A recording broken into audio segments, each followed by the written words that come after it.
In today's video, I'm going to teach you how to create tables in PowerPoint. By the end, you'll know how to add a slide, insert a table, enter your data, and quickly customize the look so it matches your presentation style. Start by opening your PowerPoint presentation and heading to the Home tab.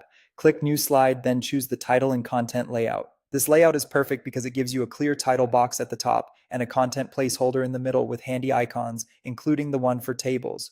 Using this layout keeps everything aligned and saves you time later. Click in the title box and type a concise, descriptive title for your slide. A strong title helps your audience understand what the table is about before you even reveal the data. Now, in the large content box, click the Insert Table icon. A dialog box will pop up asking for the number of columns and rows. Think about how many categories you need across the top and how many data entries you'll have below. Don't worry if you're not sure, you can always add more rows later. Enter your numbers and click OK, and your table will appear right on the slide. Begin filling it in by typing your column headings in the first row. These labels guide your audience and keep your data organized. Then move down through the remaining cells to enter your data.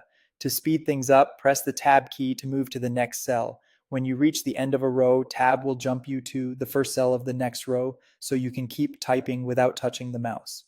If you need more room, you have two simple options. The fastest is to move your cursor to the very last cell in the table and press Tab. PowerPoint will automatically add a new row beneath it. If you prefer a menu option, right-click any cell, choose Insert, then click Insert Rows below. Use whichever method feels more natural to you. With your data in place, let's make it look great. Click anywhere in the table to reveal the Table Design and Layout tabs on the ribbon. In Table Design, apply a preset style, switch color schemes, or turn on features like banded rows to improve readability. In Layout, adjust alignment, spacing, and cell size for a clean fit. You can drag column borders if a header needs more space, or use the layout tools for precise sizing. These quick tweaks can transform a basic table into a polished professional element. And that's it. If you found this tutorial helpful, don't forget to like this video and subscribe to my channel for more PowerPoint tips and tutorials.